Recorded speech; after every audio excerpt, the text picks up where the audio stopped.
E fala, torcida São Paulina, começando mais um vídeo no canal. No vídeo de agora vamos estar vendo aí tudo que a mídia esportiva falou do pós-jogo. São Paulo e Vasco, Vasco e São Paulo. Grande vitória do Tricolor fora de casa. Era para ter sido mais se o Rigoni e o Ferreirinha são um pouco melhores.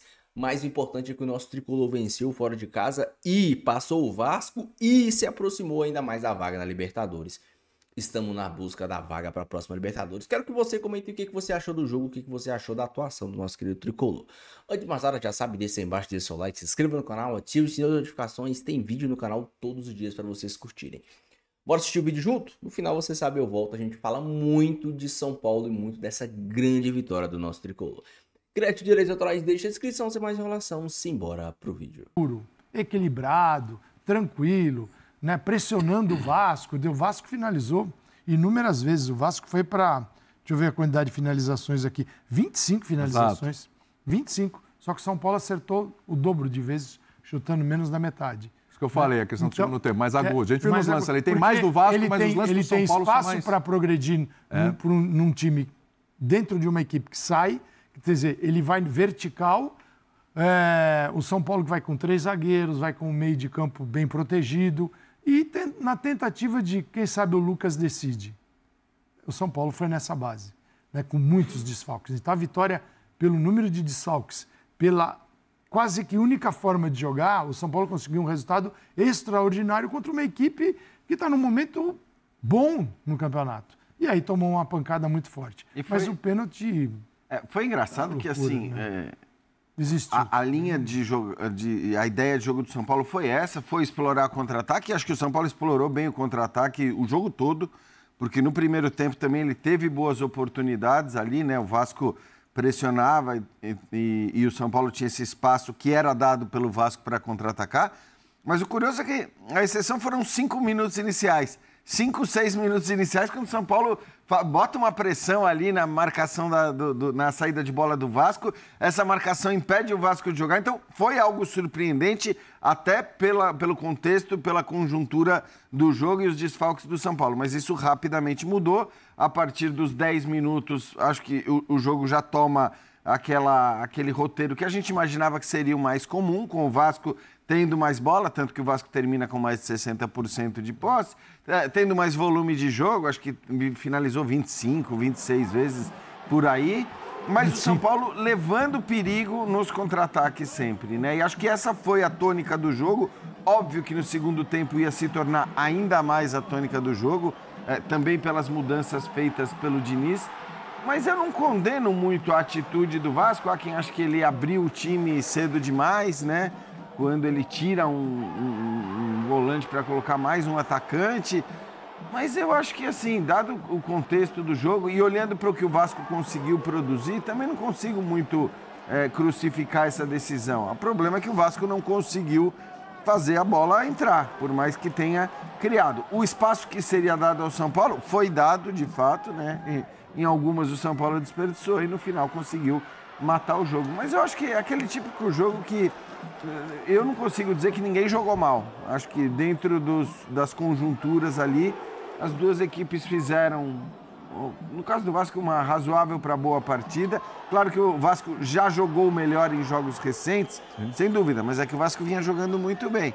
Hoje eu não acho que o Vasco tenha feito um mau jogo e o São Paulo, por todo o contexto, eu acho que fez a partida, do ponto de vista tático, ideal. E foram um número de finalizações, um número altíssimo no jogo. 36. Estou falando entre as duas equipes. Das duas equipes. Só para o número certo, o Vasco acertou 8 e o São Paulo 6 no alvo. E 25-11, né, no total. Quer dizer, você vê como o São Paulo foi melhor. Sim, né? E como assim, o jogo permitiu isso. Né? O Vasco não conseguiu barrar o São Paulo no número de finalizações e nem o São Paulo também barrar o Vasco.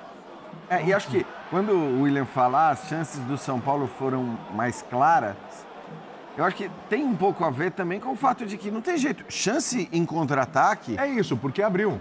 Chance em contra-ataque, em geral, ela é mais clara. Quer dizer, a tendência de que não... Bom, essa aí nem se fala, né? Aí o Rigoni realmente abusou da sorte. Eu digo abusou da sorte porque você imagina se o gol que sai logo depois é do Vasco e não do São Paulo, né? Ele não ia dormir essa noite. Mas no fim o gol do Luiz Gustavo acaba tranquilizando tudo, inclusive para o rigor. Sabe o que é curioso? Diga. É a 4ª vitória do São Paulo como visitante no Campeonato Brasileiro. A gente lembra que em 2023 o São Paulo ganhou uma, que eu acho que foi o último jogo, inclusive, do São Paulo como visitante contra o Bahia, né? Ano passado ganhou 5. Ganhou 4 partidas como visitante, todas depois da pausa do Mundial, todas depois que o Hernan Crespo assumiu a equipe. A gente vê um São Paulo fora de casa também, jogando melhor. Porque venceu o Internacional, venceu o Juventude, 2 jogos no Sul, ganhar Caxias é difícil. Sim.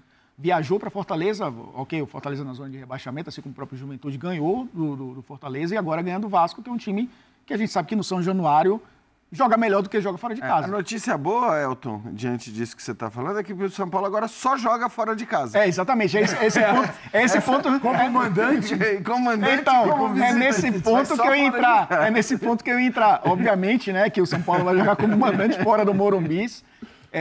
Tem 3 jogos como visitante mesmo, né, na casa do adversário no Campeonato Brasileiro, mas já é, primeiro, uma evolução em relação à temporada passada, que o São Paulo terminou em 6º e ganhou 5 jogos como visitante. A gente sabe que é importante vencer jogos fora de casa para garantir, no mínimo, a vaga na Libertadores, mas é o recorte do Hernan Crespo. É o recorte de um São Paulo que, depois que o Crespo assumiu, consegue vencer fora de casa. E a gente sabe, não lembro se foi o Abel Ferreira, se foi acho que foi o Rogério Ceni que falou sobre isso.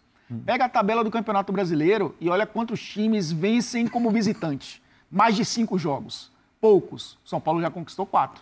Eu acho que isso é fundamental para um time que, pelo menos, tem como esse objetivo principal agora, não vai disputar o título brasileiro, Sim. Pelo menos chegar à Libertadores do ano que vem. Mas, assim, já vamos falar desse fator casa e fora de casa, porque os 2 próximos jogos do São Paulo serão na Vila Belmiro. É um acordo com o Santos. O Santos tem direito a 3 jogos no Morumbi, fez 2. Fatídico o jogo contra o Vasco e o jogo contra o Juventude. Tá faltando 1. E o São Paulo tem 2 jogos agora para fazer como mandante, você na Vila Belmiro. Meio de semana contra o Flamengo, e o jogo no outro final de semana, né, pré-data FIFA, contra o Bragantino. Os 2 na Vila. Um jogo 9h30 da noite e outro jogo às 9 da noite. Agora, sobre o Crespo, porque vai passando rodada, vem rodada, vai rodada, e ele vai aumentando o número de jogos aí pelo São Paulo, né? Já são 18, se eu não estou errado na conta, com o Zubeldia eram 12, com esse 18. Ele faz um turno com o São Paulo, né? Ele assume depois da derrota para o Vasco, 3-1, que cai o Zubeldia, e aí ele assume. Como é que dá para avaliar o trabalho do Crespo até agora? É que dá para fazer até um comparativo com o Zubeldia, porque tem os Zubeldias Lovers, né? E tem Crespo Lovers, mas quem é Zubeldia Lover é hater do Crespo, e aí? Você está falando de alguém? Esse é um problema do mundo, né? Na verdade, você precisa amar um para odiar o outro, odiar um para amar o outro. Essa é a moda, bipolaridade. Assim, eu não consigo entrar nessa, eu acho, como diria Paulo Calçade, eu não entro nessa. Eu acho que, assim, são 2 bons treinadores. Acho que, enfim, existia muito, isso é curioso, eu me lembro que existia muito um argumento. E que eu mesmo pensava assim, porque eu não achava o trabalho do Zubeldia ruim, de maneira geral, embora houvesse coisas passíveis de críticas. Mas uma coisa que se dizia muito em relação ao trabalho do Zubeldia é, olha, precisa olhar também para a quantidade de desfalques que ele tem nessa parada. Isso não mudou, hein? Então, isso não mudou. Todo mundo dizia que na hora que voltar da parada, com todos os jogadores de volta, com o elenco completo, a coisa muda muito. Isso continua igual se não tiver piorado, por incrível que pareça. Então, assim, o Crespo continua tendo as mesmas dificuldades que o Zubeldia tinha. Eu acho que os dois técnicos são 2 bons treinadores, com qualidades diferentes, com, acho que, olhares diferentes para o jogo. Eu acho até que, eu sempre achei isso, que o Crespo foi muito exaltado na primeira passagem dele pelo São Paulo. Teve o título, né? Se você olhar para o que foram, quer dizer... A campanha do Crespo positiva pelo São Paulo foi no Campeonato Paulista, um campeonato em que você pega 80% de times mais fracos, aí ok, a final foi contra o Palmeiras, em que o São Paulo volta a ganhar um título que acho que foi importante para o São Paulino mais jovem, principalmente, que não tinha visto. Então foi um momento legal, foi uma coisa para comemorar. E o Palmeiras levou o título para um outro tamanho. Sim. Assim, porque era o Palmeiras. Claro, né? Exato, porque você tinha essa outra final. Dimensão, Exatamente, claro. você tinha o Palmeiras na final e isso acabou elevando a importância do título. Ainda que eu acho que naquele momento São Paulo ainda não tinha a Copa do Brasil, então né? Tinha aquilo ali, tinha relevância. Não dá para dizer que não tinha relevância, e eu entendo a gratidão por isso. Mas se você avaliar a primeira passagem do Crespo, o que o time jogou para ganhar o Campeonato Paulista e o que o time depois não faz no Campeonato Brasileiro, eu não achava que toda essa idolatria pelo Crespo fazia sentido pelo trabalho dele como técnico, pelo trabalho de treinador. Mas, assim, não acho que o trabalho dele seja ruim, não consigo entrar nessa disputa de um ou outro. Claro que os números, imediatamente a saída do Zubeldia e a chegada do Crespo corroboram a ideia da troca, que de fato, né, foi na chegada do Crespo, São Paulo começa a ganhar um monte, mas não tem jeito. É um time que, por todo o contexto, e aí estou falando de direção, estou falando de elenco sempre desfalcado, né, de todos os problemas que o São Paulo, de problemas financeiros, não vai ser um time que vai ganhar o tempo todo e que vai viver numa maré de alegria até que as coisas se resolvam fora de campo também, se não quiser.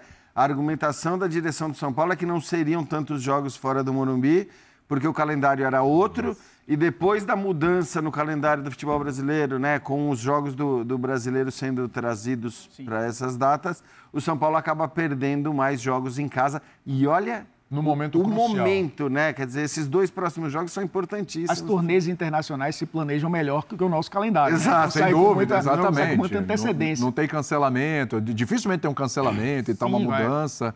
Exatamente, só por um efeito de força sobre maior. o Crespo, rapidamente, eu acho que não é desmerecendo tudo que os outros fizeram naquele período, porque era um contexto bem diferente de pandemia, né?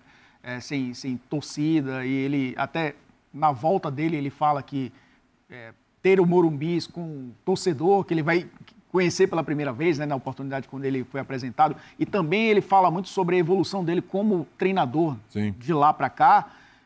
Eu acho que o São Paulo ele trouxe primeiro algo que era importante para o trabalho dele, que era uma consistência defensiva naquele início ali, tanto que os 3 zagueiros, né, baixar com linha de 5, às vezes usar o Cedric como um lateral mais preso, quando ele precisava de alguém para soltar um pouco mais, ele colocava um ponta, o Ferreirinha funcionando como ala e depois como segundo atacante, o impacto do Ferreirinha ali no começo também foi muito bom.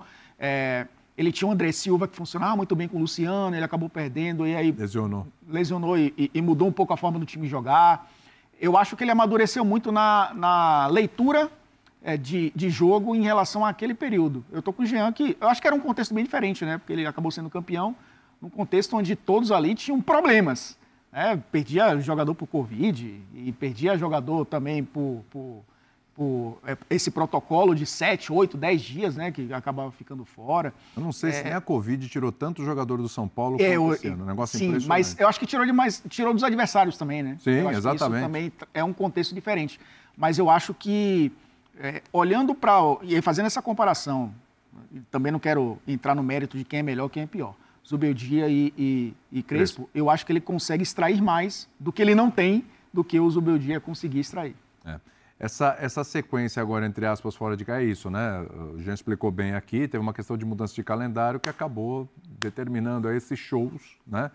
Já estavam marcados, aí muda o calendário e aí o São Paulo tem que viver com essa realidade agora de jogos em casa. Quer dizer, cai num momento péssimo, porque é um momento que você pega 2 vitórias importantes, você ganha do Bahia, né? Adversário, o Bahia que está brigando por vaga direta na Libertadores, mas está num patamar ali acima do São Paulo, é uma outra briga um pouquinho mais para cima. Aí você consegue vencer o Vasco, que vem embalado, vence o Vasco fora de casa 2-0, aí você olha a tabela e fala, bom, agora é o Flamengo, pedreira, né, junto com o Palmeiras, os adversários mais difíceis que você pode enfrentar no Campeonato Brasileiro. E aí, na sequência, o Bragantino, que em casa seria muito bem-vindo, né? Nesse momento do Bragantino seria muito bem-vindo, né? Era para você tentar fazer uns 4 pontos, quem sabe um empate com o Flamengo, e daí você ficar mas vai ter que se adaptar à Vila Belmiro e vai ter que se adaptar à Vila. Eu tô imaginando assim, claro, a maioria da torcida vai ser do São Paulo. O São Paulo já jogou na Vila, inclusive contra o Bragantino. São Paulinos em Santos. Então, exatamente. Mas e da região, Praia Grande, São Vicente, as cidades vizinhas e tal, uma atração. Acho que a Vila não vai ter problema para ter um público expressivo, mas é um atrapalha, né? Pequeno. Agora, exatamente. Fico imaginando depois de um mês de shows como é que vai estar o Morumbi. Nossa. Também tem um retorno com a grama, como é que vai o gramado. Vai ser um mês para recuperação. Mas é assim que os clubes funcionam. Por isso que o Allianz tem um sintético. E gramados naturais. O estádio vira uma casa de shows e ele sofre com isso. Né? Porque eles não estão preparados. Né? mas é outra conversa. No ano que vem vai ser pior. E a gente está falando de um planejamento que ninguém ainda... Porque está todo mundo envolvido neste momento aqui. Então, planejar é algo ali dos escritórios, muito timidamente, mas é um campeonato brasileiro, começa muito antes. Você tem, dependendo da classificação, tem que jogar uma fase anterior, a Libertadores da América, começa a disputar antes, e no meio de tudo isso tem o recheio do Paulistão. E a gente vai ver como o estadual, e vários estaduais começando também nesse período, concomitantemente o Campeonato Brasileiro, como é que eles serão administrados pelos clubes. Nesse sentido, né, Calçade, acho que você tocou num ponto muito importante. Uma grande vitória do São Paulo fora de casa para cima do Vasco. Um jogo que... É aquele jogo que, por vários momentos, parecia 50%. Parecia que qualquer um poderia ganhar a qualquer momento. Mas conforme o jogo foi se desenrolando, o São Paulo estava se defendendo muito bem e demonstrando ter boas ideias de ataque, eu comecei sinceramente a acreditar que a chance do São Paulo vencer era bem maior que a chance do São Paulo perder. Aí veio o pênalti, mas antes disso, para mim, o São Paulo já tinha as melhores oportunidades. Teve a melhor oportunidade para mim. Teve o lance de cabeça, mas ali um escanteio, uma bola muito ao acaso, né? A jogada do São Paulo foi um bom contra-ataque armado, que o Tapia acabou finalizando mal. E após o gol no segundo tempo, a gente viu um São Paulo sabendo se defender, um Vasco tentando chegar em bola jogada na área, e quando você tem um Arboleda, a chance de você tomar gol de bola aérea ela é muito pequena. E aí eu vi que o Crespo entendeu, e foi uma boa sacada, também não é algo assim tão difícil, né? O Crespo viu que o Diniz estava jogando o São Paulo, o Vasco para cima de qualquer maneira, falou assim, eu vou tirar os meus dois atacantes que estão cansados, vou colocar os dois atacantes de sangue frio no jogo. Colocou. E se eles estivessem em melhor fase, Ferreirinha e Rigoni, o São Paulo teria feito 2-0 assim. E isso mostra o quanto que o São Paulo precisa de jogadores de qualidade para o segundo tempo. Eu não tô falando aqui nem de muita qualidade, mas de mínima qualidade. O Ferreirinha, ele é um ótimo criador de jogadas, mas finalizando ele vai muito mal. E o Rigoni tá numa fase péssima. Os gols que ele perdeu hoje é inacreditável. Claramente ele tá sem confiança, ele tenta fazer jogadas. Claramente você vê o Rigoni pegando, correndo. E o Rigoni, ele é técnico. Ele tem muita qualidade, mas ele não tá em uma boa fase. A confiança dele tá muito mal. E isso tem atrapalhado o desempenho dele. Eu espero que ele consiga passar por essa fase. O Ferreirinha, ele consegue ser importante de outras maneiras, né? Ele não vem fazendo gol. Você vê hoje o lance do pênalti lá, se ele continua a jogada, ele podia ter... Pra mim foi pênalti, mas se ele continua a jogada, ele poderia ter finalizado e feito algo melhor. Mas ele cria jogadas. A jogada do gol do Luiz Gustavo foi uma jogada criada dele. Então ele ainda tem isso que meio que salva a atuação dele. Ele cria jogada, boas coisas saem do pé dele. O Rigoni, ele tá só perdendo oportunidades. Eu particularmente gosto do Rigoni, mas eu espero que ele consiga superar essa fase, porque acho sinceramente que ele pode ajudar o São Paulo. De resto, um jogo bem sólido do São Paulo, com boas ideias. O São Paulo repetiu algumas jogadas pelo lado direito, lançamentos longos que, se a bola sai da medida certa, com a força certa, poderia gerar mais perigos. Mesmo o Léo Jardim jogando como líbero, se esse passe sai com a velocidade certa, no tempo certo, você acaba tendo vantagem. E isso mostra que o São Paulo, o Crespo, estudou como o Vasco jogava, estudou os pontos fortes e fracos do Vasco. Foi um bom jogo do São Paulo. O São Paulo Acho que agora tá meio que entendendo que ainda tem pelo que brigar. Essa temporada, você tem o Lucas, que conseguiu jogar aí 60 minutos, pelo menos 45 minutos em bom nível, né? Demonstrou boas coisas. É bom ver o Lucas voltando a jogar. O Tapia, o Tapia é incrível, né? O Tapia, a bola sobra pra ele. Ele tem a sorte que alguns atacantes têm, da bola sempre sobrar pra ele, da jogada acabar dando certo pra ele, mas ele tem pouca qualidade. Esse é o que ferra o Tapa, ele tem pouca qualidade. Se ele tivesse a sorte que ele tem, das jogadas sempre se desenrolarem pra ele, e ele fosse um cara com o mínimo de qualidade, uma boa qualidade, o Tapa fazia muito gol, faria muito gol, mas tecnicamente ele é limitado, a gente sabe disso, mas é um cara que se esforça, que tromba, que corre, que marca pra cacete, e que tem a sorte. Uma hora ele acaba fazendo gol. Porque a bola sobra no pé dele, né? Ele tem isso. Então, um bom jogo do São Paulo no todo. Mailton hoje pra mim fez um bom jogo. Errou menos do que vinha errando. Marcos Antônio mais uma vez um bom jogo. O Pablo Maia, eu acho o Pablo Maia um pouco limitado na questão de saída de bola. Eu acho que ele toca muito para trás. Isso me incomoda um pouco, né? Você vê o Marcos Antônio sempre tocando para frente, você vê o Bobadilla sempre tocando para frente, e o Pablo Maia sempre aquele toque para trás. Me irrita um pouco, mas é característica do Pablo Maia. O forte dele não é saída de bola, não é construção de jogo, o forte dele é marcação, então ok. Por isso que o Pablo Maia, eu acho que por isso que o Pablo Maia até hoje não foi para a Europa. Porque a Europa não gosta de volante que joga pra trás. A Europa gosta de volante que joga pra frente. E eu acho que o Pablo Maia nem vai mais. Pela idade e pela característica. Um bom jogo do São Paulo, uma boa vitória. Se eu não me engano, o São Paulo tá até passando aqui, ó. O São Paulo tomou a posição do Vasco. Tá em 8º lugar com 44 pontos. 3 pontos a menos que o Fluminense, que perdeu hoje. Será que conseguimos chegar aí? G6? Botafogo tá com 48. O São Paulo tá quase aí. Deixa sua opinião, deixa seu comentário. Não esqueça de deixar o seu like, se inscrever no canal. Fiquem todos com Deus. Até o próximo vídeo. Valeu.